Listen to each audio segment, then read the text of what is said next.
Hello students, आज की chemistry की क्लास में आपका स्वागत है। और आज हम शुरू करने जा रहे हैं एक नया चैप्टर जो कि बहुत अच्छा चैप्टर है और फिजिकल केमिस्ट्री की जान है। ये चैप्टर ना समझ पाने की वजह से हमें फिजिकल केमिस्ट्री के अंदर थोड़ी दिक्कत आती है, क्योंकि बहुत सारे क्वेश्चंस के अंदर इसका इन्वॉल्वमेंट होता है और बहुत सारे, क्या कहूँ मैं, कि अधिकतर क्वेश्चनों में इसका इन्वॉल्वमेंट होता है। इसलिए सबसे पहले हमारा ये चैप्टर क्लियर होना बहुत ज़रूरी है। तो चलिए हम बात करते हैं आज मोल कॉन्सेप्ट की। मोल कॉन्सेप्ट छोटा सा है नाम तो इसका, और ये दिया था हमारे एवोगैड्रो बाबा ने, गिवन बाय एवोगैड्रो। ठीक है, एवोगैड्रो। और क्या कहा था उन्होंने कि जो केमिकल रिएक्शंस हैं उनके अंदर एटम्स का जो पार्टिसिपेशन है, एलिमेंट्स के एटम्स का जो रिएक्शन है, वो एक तरीके से एक यूनिट में होता है और उस यूनिट का नाम दे दिया इन्होंने एक मोल। ठीक है, और इन्होंने कहा कि उस एक मोल के अंदर एटम्स, मॉलिक्यूल, आयंस, या हम बोले एक जनरल के अंदर की पार्टिकल्स जो होते हैं वो एक फिक्स अमाउंट के अंदर होते हैं या फिक्स नंबर के अंदर होते हैं, और उसे हम बोलते हैं Na 6.022 × 10⁻23 पार्टिकल्स। ठीक है, इन्होंने क्या कहा, 1 मोल substance contain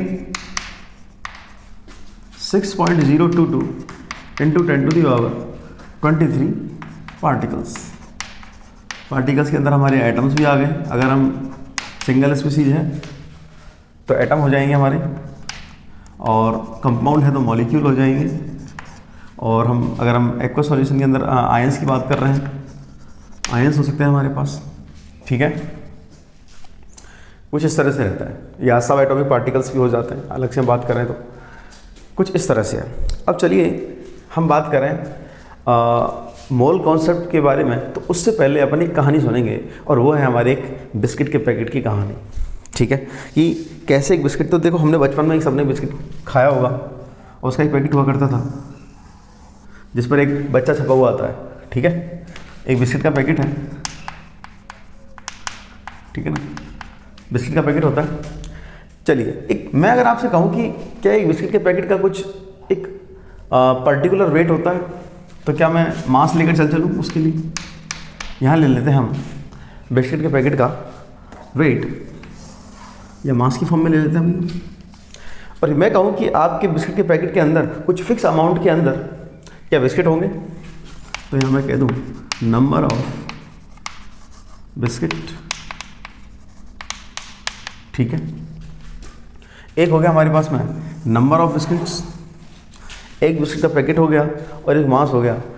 जब हम छोटे थे तो उसके अंदर हमने अधिकतर जनरलाइज वही था बिस्किट का, तो सभी लोग वही खाते थे, तो वहाँ पर जो बिस्किट हुआ करते थे वो लगभग 16 हुआ करते थे। ठीक है, और पैकेट हो गया, और यहाँ पर हम वेट कुछ अप्रॉक्स लेकर चल लेते हैं, क्योंकि मुझे एग्जैक्ट नहीं पता कि उस टाइम पर वजन क्या हुआ करता था, तो मैं इसका वजन कुछ लेकर चल लेता हूँ। मान लीजिए 120 ग्राम। ठीक है, अगर मैं ये कहूँ आपसे कि 120 ग्राम या 120 ग्राम वजन जो है एक बिस्किट के पैकेट का है, और उस एक बिस्किट के पैकेट के अंदर 16 बिस्किट्स हैं, तो क्या मैं कह सकता हूँ कि वन पैकेट वेट, ठीक है ना, वन पैकेट कंटेन 16 बिस्किट्स, या मैं सीधा सीधा कहूँ वेट ऑफ 16 बिस्किट्स। ठीक है, ये लिख देता हूँ मैं यहाँ पर, कितना कह दूँ, क्या 120 ग्राम हो जाएगा? ठीक है, और मैं ये कहूँ कि अगर आपसे कि अगर किसी बिस्किट के पैकेटों का वजन दे रखा है, हमें बिस्किट के पैकेट नहीं दिए हुए हैं, बट हमें एक वजन दिया हुआ है, और हमसे पूछा जाए कि कितने बिस्किट के पैकेट्स उसमें बनाए जा सकते हैं, तो आप क्या कहेंगे कि सर मास दे रखा है, उसको डिवाइड कर देते हैं एक बिस्किट के पैकेट के वजन से, तो क्या हमारे पास में बिस्किट के पैकेट बन जाएंगे? तो इसका मतलब अगर मास से हमें बिस्किट के पैकेट बनाने हों तो एक बिस्किट के पैकेट के वजन से डिवाइड कर देंगे हम उसे। तो गिवन मास अगर हमें जा रहा हो, ठीक है, गिवन मास अगर दे रखा हो तो हम क्या करेंगे, एक बिस्किट के ठीक है ना, मास ऑफ 1 पैकेट, ठीक है। और हमें बिस्किट के पैकेट दे रखे हों और हमें उनका वजन निकालना हो टोटल का, तो इसका मतलब बिस्किट के पैकेट का, एक बिस्किट के पैकेट का जितना वजन होगा into number of packet of biscuit, तो क्या हमें टोटल वजन आ जाएगा। अगर हमारे पास में एक बिस्किट के पैकेट के अंदर पता है कि हमें 16 बिस्किट होते हैं, इसका मतलब हम जितने भी बिस्किट के पैकेट दे रखे हुए होंगे उनके अंदर मौजूद बिस्किट्स के नंबर्स निकाल सकते हैं। इसका मतलब हम एक में होते हैं 16, तो क्या पैकेट के नंबर से हम इंटू कर देंगे कितना, 16 से। और वही हम बात करें कि अगर हमें बहुत सारी संख्या में बिस्किट दे रखे हों और हमें उससे पैकेट बनाने हों, तो क्या हम डिवाइड कर देंगे 16 से, तो क्या हमारे पास में नंबर ऑफ बिस्किट पैकेट्स आ जाएंगे। देखिए यही हमें बिल्कुल एग्जैक्ट फॉर्मूला लगाना है मोल कॉन्सेप्ट, जिससे हमें मोल कॉन्सेप्ट के अंदर mass, number of particles, number of atoms, molecules, ions, number of moles और वॉल्यूम, तीनों के बीच में रिलेशन पता चल जाएगा। अगर हमें वो रिलेशन पता चल जाएगा तो कुछ क्वेश्चन हमारे इजीली हो जाएंगे बिल्कुल भी, ठीक है। तो हम बात करें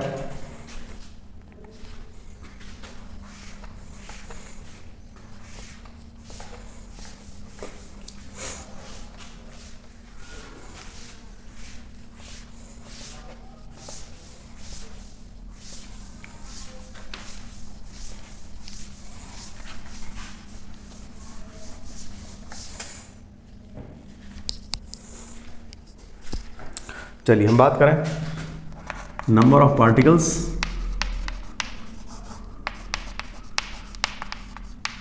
तो वो होते हैं हमारे पास में Na, यहाँ हो जाएगा हमारे पास में मोल, और यहाँ हो जाएगा हमारे पास में मास, ठीक है। लेट्स हम बात करें कि मास से हमें मोल पर जाना है, तो क्या करेंगे हम, मास से मोल पर जाना है तो हम डिवाइड बाय मोलर मास, ठीक है। अगर एटम की बात करें तो एटॉमिक वेट से डिवाइड कर देंगे, और हम मॉलिक्यूल की बात करें तो मॉलिक्यूल वेट से डिवाइड कर देंगे। अगर नंबर ऑफ मोल्स हमें पता हो और हमें मास पर जाना हो तो इनटू मोलर मास, ठीक है। एक मोल के अंदर होते हैं Na पार्टिकल्स, ठीक है। तो हमें मोल से नंबर ऑफ पार्टिकल पर जाना हो तो क्या करना पड़ेगा हमें, इनटू n, या 6.022 इंटू 10 टू द पावर 23।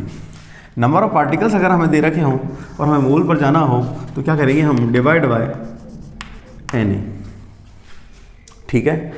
देखिए 1 एटमॉस्फेरिक प्रेशर पर और 298 केल्विन टेम्परेचर पर एक मोल जो गैस है, अगर हम गैसेस की बात कर रहे हैं, इन केस ऑफ गैसेस, तो वो कवर करती है हमारी 22.4 लीटर वॉल्यूम। तो इसका मतलब एक मोल अगर कवर करती है 22.4, तो जितने ज़्यादा मोल्स होंगे उतनी ज़्यादा कवर करेगी। इसका मतलब है मोल से अगर हमें वॉल्यूम पर जाना है, ठीक है, वॉल्यूम पर जाना है तो हमें करना पड़ेगा इनटू 22.4 लीटर। और अगर हमें वॉल्यूम गिवन है और हमें मोल पर जाना है तो हम वॉल्यूम से मोल निकाल सकते हैं, तो हमें करना पड़ेगा डिवाइड बाय 22.4 लीटर। बोलो यहाँ तक समझ में आया? यहाँ तक किसी को कोई दिक्कत है तो कॉपी कीजिए, फिर हम इस पर क्वेश्चंस करते हैं। चलिए हम इसको समझने के लिए थोड़ा सा कुछ सब्सटेंस के बारे में बात कर लेते हैं। लाइक मान लीजिए कि 1 ग्राम हाइड्रोजन, 1 ग्राम हाइड्रोजन के अंदर कितने मोल हो जाएंगे? हमें पता है कि मास से अगर हमें मोल पर जाना है तो डिवाइड बाय मोलर मास। और हम यहाँ सिर्फ बात हाइड्रोजन की कर रहे हैं, H2 की बात नहीं कर रहे हैं, गैस की बात नहीं कर रहे हैं। तो इसका मतलब अब देखिए हाइड्रोजन का जो यूनिट मास होता है वो 1 ग्राम होता है, ठीक है। इसका मतलब 1 ग्राम के अंदर कितने मोल हो जाएंगे? 1 मोल ऑफ हाइड्रोजन। इसका मतलब, और हमको पता है 1 मोल जो सब्सटेंस है वो कितने एटम्स पार्टिकल्स रख सकता है? इसका मतलब 0.6.022 into 10 to the power 23 atoms of hydrogen रखिएगा, ठीक है। अब हम बात करें यहाँ पर, तो इसका मतलब है कि 2 ग्राम H2, या हम गैस की बात करें तो भी H2 ही माना जाएगा। इसका मतलब 1 मोल ऑफ H2 हो जाएगा यहाँ पर। और 1 मोल ऑफ H2 ही कितना रखेगा हमारे पास में? Na molecule of H2। अब ध्यान रखना है यहाँ पर वहाँ एटम्स था और यहाँ मॉलिक्यूल है, क्योंकि यहाँ गैसियस फॉर्म के अंदर है, H2 की फॉर्म में है। H2 के 2 ग्राम 1 मोल कंटेन करते हैं, 1 मोल बनाते हैं, और 1 मोल H2 N number of molecules रखेगा H2 के। यहाँ पर एटम्स नहीं होगा। अगर हमें नंबर ऑफ एटम्स निकालने हैं तो नंबर ऑफ मॉलिक्यूल्स से हमें N2 करना पड़ेगा 2 से। ठीक है, हम बात करें वहीं यूनिट मास के लिए 12 ग्राम कार्बन 12 की हम बात करें। ठीक है, अगर हम 12 ग्राम की बात करें तो ये भी क्या बनाएगा, 1 मोल ऑफ कार्बन, और 1 मोल ऑफ कार्बन रखेगा Na एटम्स ऑफ कार्बन। ठीक है, वही हम बात करें 1 मोल ऑफ ऑक्सीजन की बात करें, 1 मोल ऑक्सीजन का यूनिट मास कितना हो जाएगा हमारे पास में, 16 ग्राम। ठीक है, और 1 मोल ऑफ ऑक्सीजन कितना रखेगा हमारे पास में, Na एटम्स ऑफ ऑक्सीजन। बोलो कोई दिक्कत है तो यहाँ तक? आई थिंक कोई दिक्कत नहीं होनी चाहिए। चलिए कॉपी कीजिए।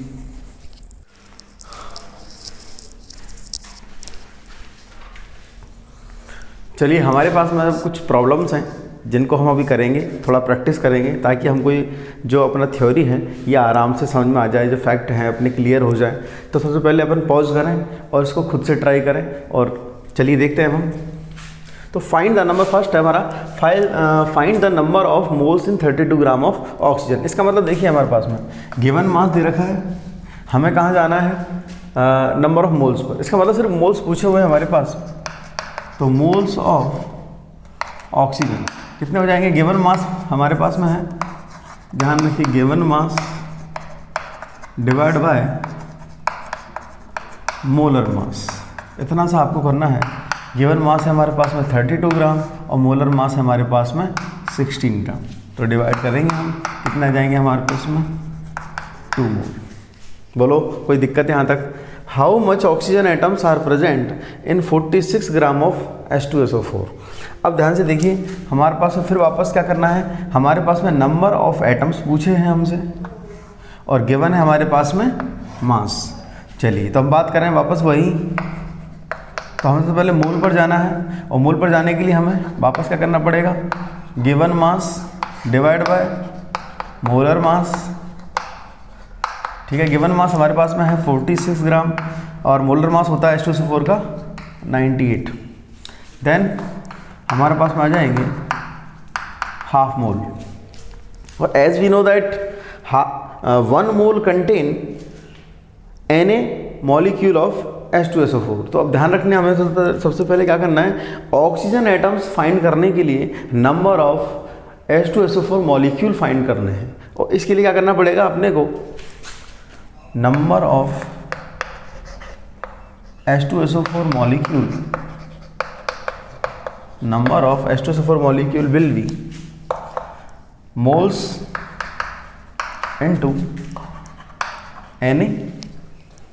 क्या ठीक है, हमारे पास मोल हैं हाफ इनटू Na, हमारे पास में हो जाएंगे 6.022 इंटू 10⁻23। ये हो जाएंगे हमारे पास में मॉलिक्यूल्स ऑफ H2SO4। अब ध्यान रखिए, एक H2SO4 के मॉलिक्यूल में 4 ऑक्सीजन मौजूद हैं, तो इसका मतलब है जितने नंबर ऑफ H2SO4 होंगे मॉलिक्यूल्स होंगे उनका हम इनटू कर दें किससे, 4 से। ठीक है, एटम्स ऑफ ऑक्सीजन के अगर इनटू कर दिया जाए, मल्टीप्लाई कर दिया जाए कि नंबर ऑफ H2SO4 मॉलिक्यूल से, तो क्या हमारे पास में नंबर ऑफ ऑक्सीजन एटम्स आ जाएंगे। Then number of oxygen atoms will be number of molecule of H2SO4 into 4, क्योंकि एक में है 4, तो जितने नंबर मॉलिक्यूल्स होंगे उससे अगर हम इंटू कर दें तो इसका मतलब हाफ इंटू Na इंटू 4 हमारे पास में आ जाएंगे ऑक्सीजन के एटम्स। यहाँ तक किसी को कोई दिक्कत है? चलिए आगे बढ़ते हैं। Find the number of atoms in 24 gram of ammonia. देखिए हमें एटम्स पूछे हैं, पार्टिकल पर जाना है, तो हमें बाया मॉलिक्यूल मोल जाना पड़ेगा, और मोल के लिए हमें पता है मोल बराबर given mass divide by molar मास। कितना दे रखा है गिवन मास, 34 ग्राम। अमोनिया का मोलर मास होता है 34 ग्राम, सॉरी हमारे पास है 17 ग्राम। ठीक है, अमोनिया का हमारे पास में मोलर मास होता है 17, तो देन मोल कितने आ जाएंगे हमारे पास में 2 मोल्स। और हमें नंबर ऑफ एटम्स पर जाना है, तो देखिए number of atoms in single ammonia atom molecule, तो कितने हो जाएंगे, वो है हमारे पास में 4, 3 हाइड्रोजन के और 1 नाइट्रोजन का। तो हमारे पास 4 एटम्स हैं एक मॉलिक्यूल के अंदर, तो टोटल हमें एटम्स निकालने हैं तो उसका इंटू करना पड़ेगा हमें number of molecule of ammonia. Then number of ammonia molecule, number of ammonia molecule will be moles into Na, क्या ठीक कह रहा हूं मैं। Then number of atoms in ammonia will be number of molecule of ammonia, ठीक है ना, then moles into Na into कितने हैं हमारे पास में एक मॉलिक्यूल के अंदर 4 एटम्स हैं, तो क्या हमारे पास में ये इस तरह से हो जाएगा। Then we can 2 into Na को चाहो तो आप कैलकुलेट कर सकते हो, चाहो आप डायरेक्ट यूज कर सकते हो, बस आपको समझ में आना चाहिए। तो ये हमारा हो जाएगा 8 Na। बोलो भाई यहाँ तक कोई दिक्कत है। Find the weight of 3.011 into 10⁻23 molecule of CO2। अब ध्यान रखिए यहाँ पे हमें इस बार पार्टिकल्स दे रखे हैं, ठीक है, हमें मॉलिक्यूल दे रखे हैं और वेट पूछा गया है, तो हमें इस बार क्या करना पड़ेगा, नंबर ऑफ मोल्स निकालने हों। तो मोल्स अगर फाइंड करने हैं हमें, तो नंबर ऑफ पार्टिकल्स के अंदर या मॉलिक्यूल के अंदर डिवाइड करना पड़ेगा Na का। तो मोल से बराबर given particles divide by Na हमारे पास में मोल्स हो जाएंगे, और देन हम उसके बाद में हम वेट निकाल सकते हैं। तो वेट ऑफ सब्सटेंस या मास हम बोलें, मास कह लें, mass weight of substance will be moles into molar mass. अगर 1 मोल का मोलर मास कुछ होता है हमारे पास में, तो जितने मोल्स होंगे उसका हम उसे मल्टीप्लाई कर दें। देन गिवन पार्टिकल्स कितने दे रखे हैं हमारे पास, 6.011 into 10⁻23 divide by Na and into molar mass. हमें पूछा है CO2 का, CO2 का मोलर मास होता है हमारे पास में 44, ठीक है। यहाँ पर कुछ हमारे पास आ जाएगा, अगर हम इसका हम बात करें तो हाफ हो जाएगा लगभग हमारे पास में, तो हाफ इंटू 44, ठीक है, कुछ इस तरह से आएगा, तो लगभग हमारे पास आ जाएगा 22 ग्राम ऑफ CO2, ठीक है।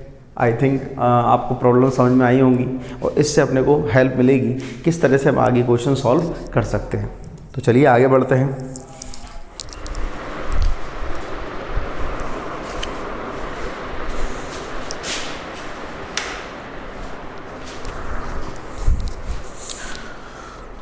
चलिए अब हम थोड़ी सी अलग तरह की प्रॉब्लम्स लेकर आए हैं, एक बार उनकी प्रैक्टिस कर लेते हैं, क्योंकि कई बार इस तरह की प्रॉब्लम्स भी एग्ज़ाम में देखने को मिलती हैं, क्वेश्चंस के अंदर मौजूद होती हैं। Find the weight of carbon used in 22.5 gram of glucose.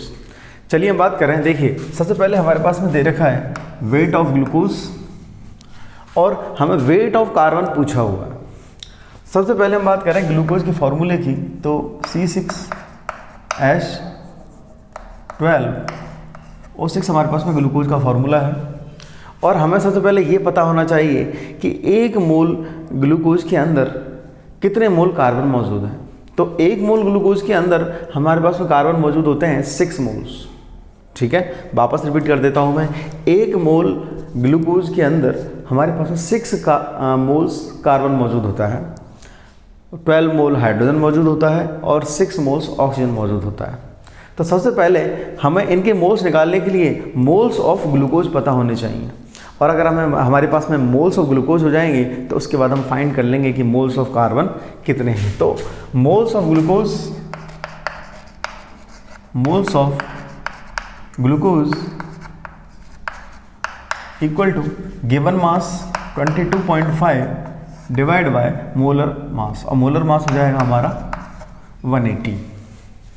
ये हमारे पास में मोल्स ऑफ आपके पास में आ चुके हैं ग्लूकोज के, और हमें अब फाइंड करने हो मोल्स ऑफ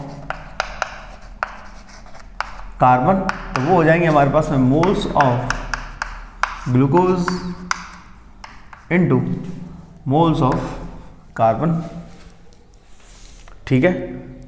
और हमें फाइंड करना है वेट। अब ध्यान रखिए ये हमारे पास मोल्स ऑफ कार्बन आ गए, तो अगर हमें वेट ऑफ कार्बन मालूम करना है तो हमें मोल्स ऑफ कार्बन की मल्टीप्लाई कर देना है अपने को molar mass of carbon. Then weight of carbon will be 22.5 divide by 180 into 6 into 12 18। अगर हम इसको डिवाइड कर दें तो कुछ हो जाएगा हमारे पास में 6 तिया 18 और 4 तिया 12, कुछ इस तरह हो जाएगा।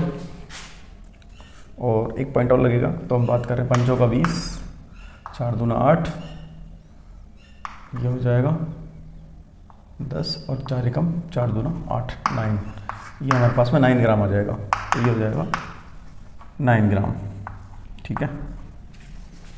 Find the weight of oxygen used in 1.71 gram of sucrose C12H22 and O11। अब देखिए फाइंड द वेट, हमें ऑक्सीजन करना, सेम क्वेश्चन है हमारे पास में और हमें वेट दे रखा है, तो मोल्स ऑफ, सबसे पहले हमें क्या करना पड़ेगा, moles of sucrose C12H22 O11, तो given mass divide by molar mass, molar mass आ जाए,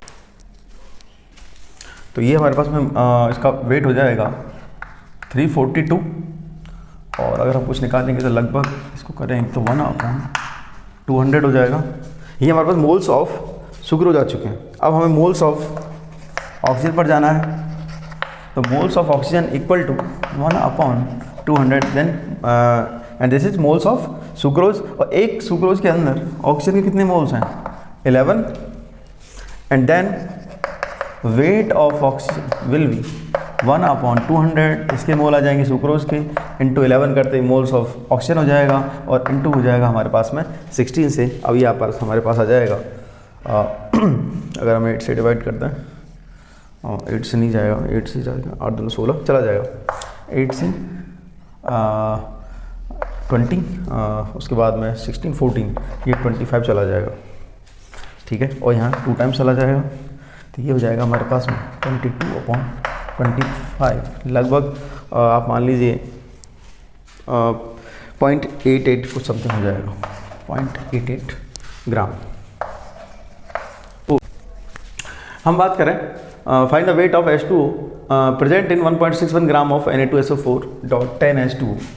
देन अगर हम बात करें लगभग, तो मोल्स ऑफ, सबसे पहले हमें moles of Na2SO4 dot 10 H2O का पता होना चाहिए, तो उसके लिए होगा हमारे पास में given mass 1.61 gram divide by Na2SO4 का हो जाएगा लगभग आप मान लीजिए 142 कुछ होता है Na2SO4 का, एंड वाटर का हो जाएगा हमारे पास में 180, तो ये 322 हो जाएगा हमारे पास फ्रेंड्स, ठीक है। अब ये हमारे पास मोल्स ऑफ Na2SO4 आ गए। ध्यान रखिए एक सोडियम सल्फेट के मोल के अंदर 10 मोल वाटर्स मौजूद हैं, ठीक है। तो इसके लिए अपने को फाइंड करना पड़ेगा मोल्स ऑफ H2, कितना हो जाएगा 1.61 डिवाइड बाय 322, ठीक है, इनटू 10। ये मोल्स ऑफ वाटर आ चुके हैं, और वेट अगर हमें चाहिए तो इनटू हमें क्या करना पड़ेगा, वाटर के वेट हम बात करें, weight of water will be, ये अगर हम कैलकुलेट करें ना तो लगभग हो जाएगा हमारे पास में 2 टाइम्स चला जाएगा, और 2 0 चला जाएंगे हमारे पास 2 टाइम्स, ये कुछ इस तरह से हो जाएगा, देन 0 से कट जाएगा तो 1/20 आ जाएगा, और 1/20 का हम इंटू कर देंगे 18 से, तो ये हमारे पास में इस तरह से हो जाएगा। Then find the weight of glucose if weight of carbon used in glucose is 4 ग्राम।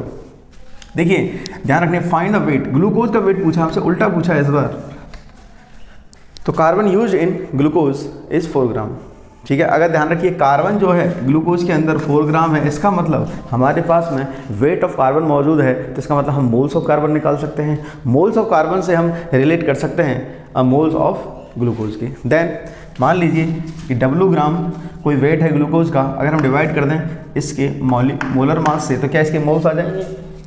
और इसके मोल्स के अंदर जितने मोल्स कार्बन के मौजूद हैं, क्या हम उससे बराबर कर दें इसको? तो एक ग्लूकोज के मोल के अंदर कितने मौजूद होते हैं कार्बन के? 6 moles will be equal to 4 gram given of carbon divide by 12 gram. क्या कार्बन के मोल्स इस ग्लूकोज के अंदर मौजूद कार्बन के मोल्स के इक्वल हो जाएंगे? Then we can find 3 times and 4 3, इस तरह से हो जाएगा कुछ। एंड देन अपने पास में आ जाएगा, ये ऊपर चला जाएगा हमारे पास में, तो 10 ग्राम कुछ हमारे पास में आ जाएगा। ये क्वेश्चन सॉल्व हो चुके हैं हमारे पास में।